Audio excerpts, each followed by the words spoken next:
Hello everyone. Today I have a great topic to talk with you about. Am I being irresponsible by telling my kids to stay out of debt? You tell me. Do you think it is irresponsible from parents to tell their kids to stay out of debt? Well, that is the topic that we're going to dive into today. Thank you all for joining in. If you're listening to the podcast, thank you so much. And if you are watching this on my YouTube channel or Vimeo or on my website, thank you so much. This is such a topic that I am so passionate about because I really think that it is possible for my own children to live 100% debt-free. And I'm going to tell you why, and I'm going to tell you what inspired me to talk about this topic today. The other day, I was sharing in a group setting that I was really going to be teaching my kids to not get into credit card debt. One of the things that's kind of driving me crazy now is that my children who are teenagers, they are coming home and they are telling me what they're learning at school about finances. And I know they're doing this because they know that this is what I teach other people. And so my son the other day came and told me that one of his middle school teachers was telling the class that they needed to start learning about credit cards and that credit cards were good because credit cards allow you to build good credit and they needed to have good credit to get student loans. This is my 12-year-old son telling me this, and I am over here trying to control myself because that really drives me crazy. We have teachers in schools telling kids that they need to use credit cards. Same thing happened with my daughter. She came from school the other day and she's telling me how they're playing this game. So they're playing games about handling money. And part of the game is that she had debt.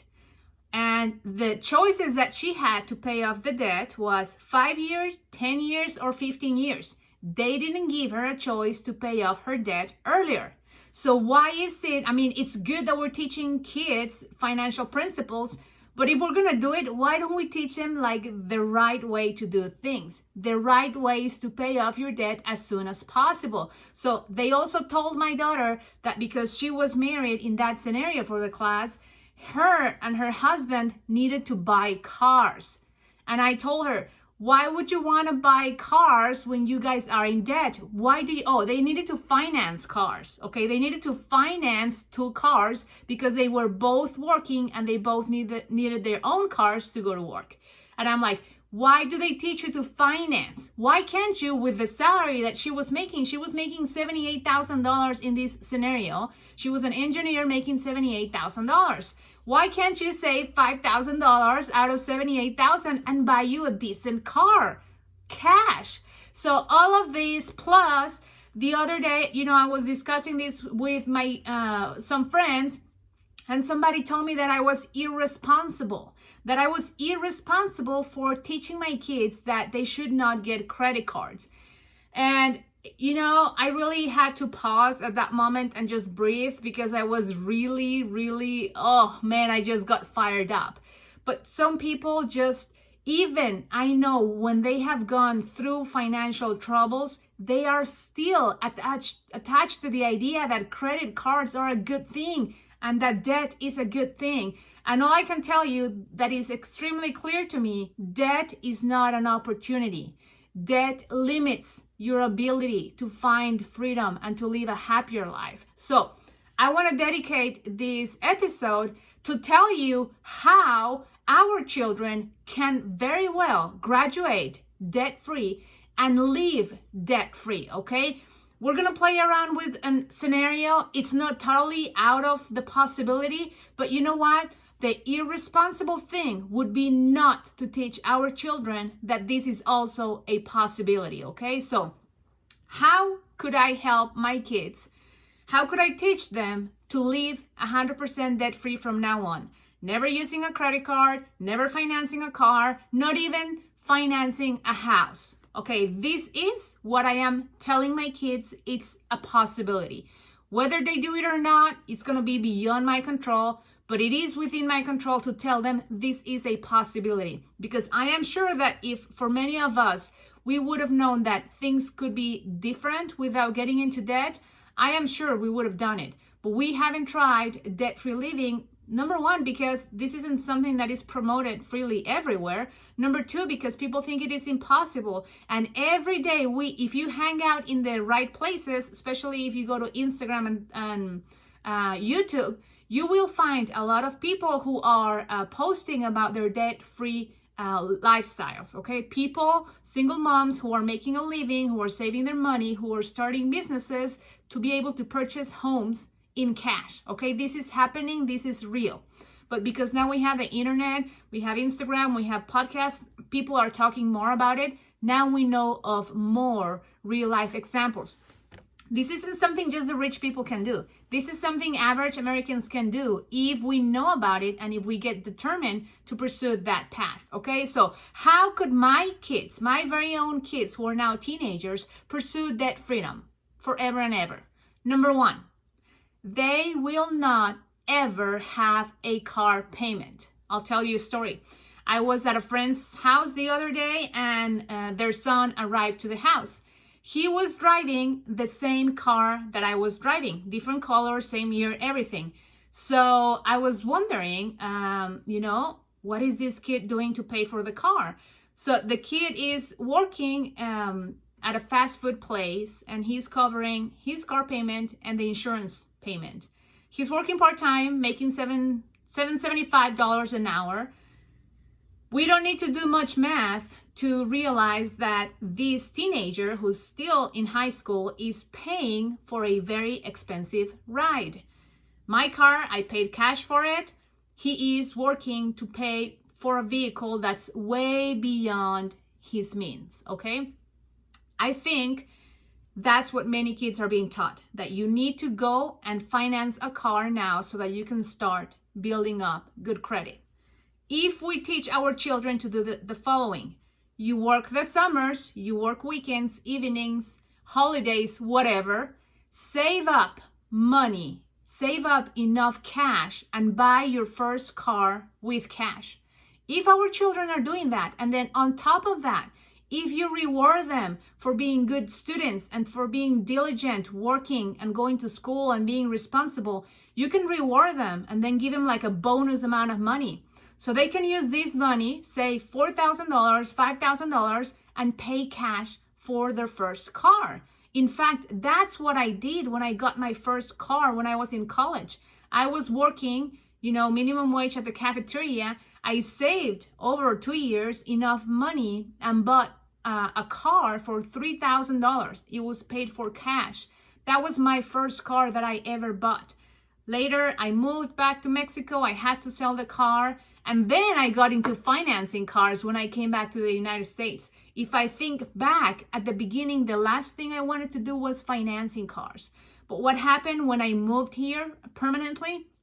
Everything that I heard about was the opportunity of financing. And of course, you better believe I went walking behind all the herd, just like another cow, straight to the slaughterhouse. That is what I call the financial slaughterhouse. So, what steps can we take today to open the possibilities and opportunities for our kids to live a debt-free lifestyle? Do not ever let them to finance a vehicle, ever. Do not, never, ever let them finance a car. Pay cash for your first car, drive it, keep saving money, and then move up in car, and that's how you do it forever and ever. You can keep moving up on car and never have to finance it. Now, step number 2. That would be to not allow them to graduate with student loans. We already had, we've had several financial crises, the mortgages crisis, credit card crisis, and now we are experiencing what they call the student loan crisis. So if we know we are in a student loan crisis, why would we allow our children to get into student loans? Now, the first time that I became aware of how expensive college is was about 7 years ago. My kids were in elementary school. My son was probably in kindergarten. And when I saw the prices for college, I literally freaked out. I was like, how are we supposed to pay for college when these kids go to college? You know, back then we had debt. We were just trying to recover from a financial crisis that we had. So I look back, and it was thanks to that moment when I freaked out and I was like, if we don't do something today to start saving for their college in 15 years, we will not be able to afford it. So what we did, start putting money aside every single month for their college.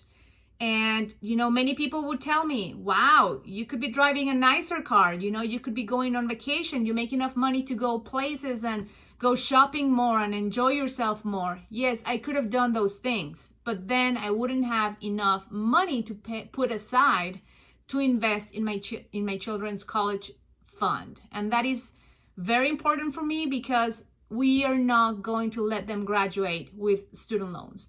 And if we as parents are not telling our kids that they're not allowed to graduate with the student loans, that there ought to be the best students they can be, get the best grades they can get, apply for as many scholarships as they can apply, and pursue a career in an in-state school, then we are not being responsible parents. That is my opinion. I put it out there.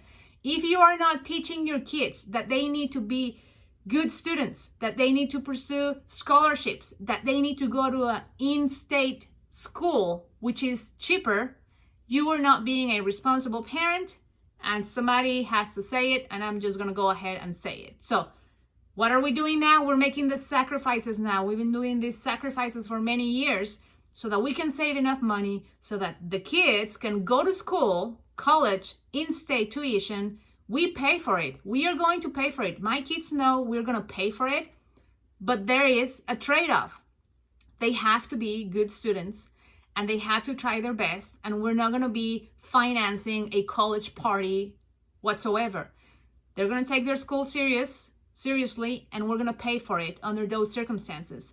And in order for us to pay for their school, they're going to have to apply for scholarships anyway. It's not like we have money in the bank, just, ka-ching, ka-ching. No, they're going to have to, apply for scholarships. And if we don't have enough money, we're going to have to cash flow the difference. But my kids know that they are going to have to put in a lot of effort. If they go to college and they graduate, both my children are interested in engineering and technology degrees. I don't know what they're going to be, but just let's play with this scenario. Say that they graduate and they're debt-free, of course, because that has been the plan all along. They don't have a car payment. All they have to do now is cover their living expenses. So they get a job, and let's just say that they're in technology or engineering, and they get an entry-level job that pays $50,000 per year. What I'm telling my kids is possible is you go and act like a college student still after graduation. You save 50% of that salary. So say that after taxes, they're able to save $20,000 per year.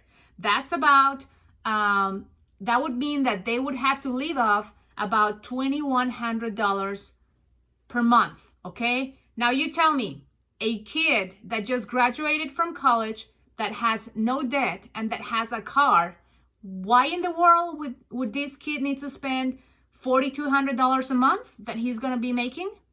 No reason.